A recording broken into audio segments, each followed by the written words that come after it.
नमस्कार, मैं गार्गी श्रीवास्तव आज आपके समक्ष एक नए विषय को लेकर के आई हूँ। हमारा जीवन भावनाओं और संवेगों से संचालित होता है और एक महत्वपूर्ण भावना है डर की भावना। डर यूँ तो स्वाभाविक है, प्राकृतिक है, हर एक के अंदर जन्म से ही होता है। आप देखते हैं बच्चा जब अपने आप को असुरक्षित महसूस करता है तो वह डर जाता है। वह अपने माता पिता से थोड़ा दूर जाता है तो वो डर जाता है। वो कोई अनहोनी चीज़ देखता है तो वो डर जाता है। यानी कि डर एक स्वाभाविक प्रतिक्रिया है जो हर व्यक्ति के मन में होती है। लेकिन जैसे जैसे हम बड़े होते हैं तो हम इस डर को अपने जीवन का एक महत्वपूर्ण हिस्सा बना लेते हैं। डर फेल हो जाने का डर, नंबर कम आने का डर, अपमान का डर, प्रतिष्ठा कम हो जाने का डर और पता नहीं कितने भयों से हम ग्रसित हो जाते हैं और हमारा जीवन धीरे धीरे करके अवरुद्ध होता जाता है। मेरा ऐसा मानना है कि जो डर होता है वो विश्वास का विलोम होता है। जब आपके अंदर किसी भी चीज़ के प्रति विश्वास कम होने लगता है तो डर उसी मात्रा में बढ़ने लग जाता है। इस डर को हम कभी कभी जीवन में इतना महत्वपूर्ण स्थान दे देते हैं कि हम जीवन की चुनौतियों को सामना करने से पहले ही हम डर जाते हैं और हम छोटे छोटे रिस्क लेने से भी डरते हैं। हमारे ऊपर ये डर फोबिया के रूप में हावी होने लगता है और धीरे धीरे करके हमारा व्यक्तित्व इस डर के नीचे कहीं दबता जाता है। मैंने जीवन में ऐसे बहुत सारे लोग देखे जो कि नई नई चुनौतियों के सामने या कोई भी नया काम करने से पहले उसके असफलता से इतने भयभीत हो जाते हैं, इतने डर जाते हैं कि वो हमेशा इस बात को कहते हैं कि ये करेंगे तो कहीं हमें ये तो नहीं हो जाएगा, हमारा इसके आगे क्या होगा, हम असफल तो नहीं हो जाएंगे, हमारा अपमान तो नहीं होगा। और एक झूठी मान प्रतिष्ठा को लेकर के हम आगे बढ़ते रहते हैं। तो आज मैं आपको इसी डर से सामना करने के कुछ उपाय बताऊंगी। सबसे पहले जीवन में हमको ये समझना है कि डर हमें कितना होना चाहिए। अगर मान लीजिए सांप है तो सांप से डरना एक स्वाभाविक घटना है और हमें उससे डरना चाहिए।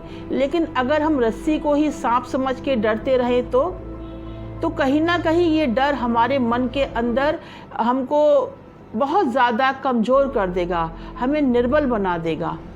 कभी कभी हम ये भी देखते हैं कि लोग हमको डराते हैं, ईश्वर से डरो या खुदा का खौफ खाओ। अरे ईश्वर से क्यों डरे? ईश्वर तो हमारी शक्ति है, हमारी चेतना है, हमें आगे बढ़ने का हमारा मनोबल है। हम उससे ही डरने लग जाएं। क्यों हम डरें ईश्वर से? क्यों हम खुदा का खौफ खाएं?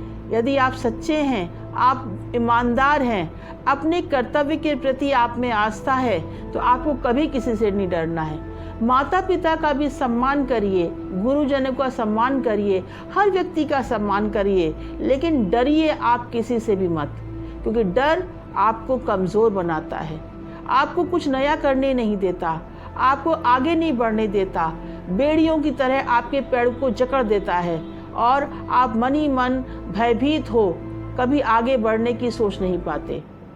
मैं अक्सर अखबार में पढ़ती हूँ कि प्रतियोगी परीक्षा में या हाई स्कूल इंटर का जो रिजल्ट आने वाला होता है उसके डर से कई छात्र आत्महत्या तक कर लेते हैं, घर छोड़ के भाग जाते हैं। इतना कितना डरा देते हैं आप कि इतनी छोटी छोटी बातों से हम डर जाते हैं।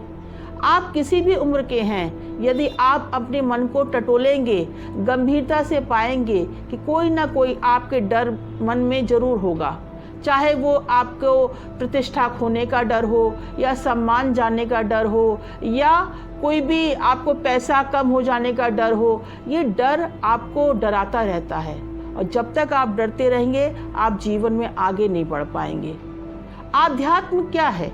आध्यात्म का मतलब ये नहीं कि हम घंटों पूजा पाठ करने के लिए बैठे रहें या जीवन में कर्म कांडों में उलझे रहें, अपने जीवन से भटक जाएं। आध्यात्म का मतलब ही यही है कि निर्भर होके जिएं, डरे नहीं। निर्भय होना एक बहुत बड़ा आध्यात्म का गुण है, क्योंकि जो डर गया वो आगे कुछ करने के योग्य ही नहीं रहा। यदि आप जीवन में कुछ करना चाहते हैं तो अपने भय को पहले ढूंढिए। आप सोचिए आपको किस बात से डर लगता है, और वो डर वास्तव में डरने लायक है भी या फिर यूं ही आप डरते रहते हैं। मृत्यु जीवन में एक बार आती है, लेकिन जो डरता है वो जीवन में हर पल मरता है, और हर पल मरने वाला कभी भी एक स्वाभाविक जीवन नहीं जी पाता। तो मैं आपसे यही कहती हूँ कि अपने बच्चे को, अपने आप को किसी भी चीज़ से डरने के लिए प्रेरित मत करिए।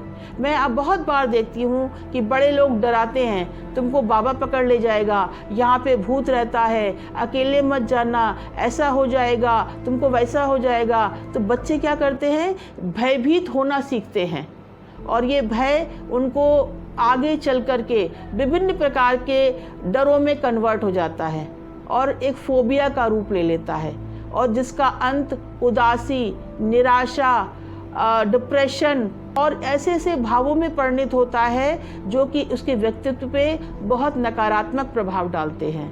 तो डर से डरिए मत, डर से आगे बढ़िए और चुनौतियों का डटकर सामना कीजिए।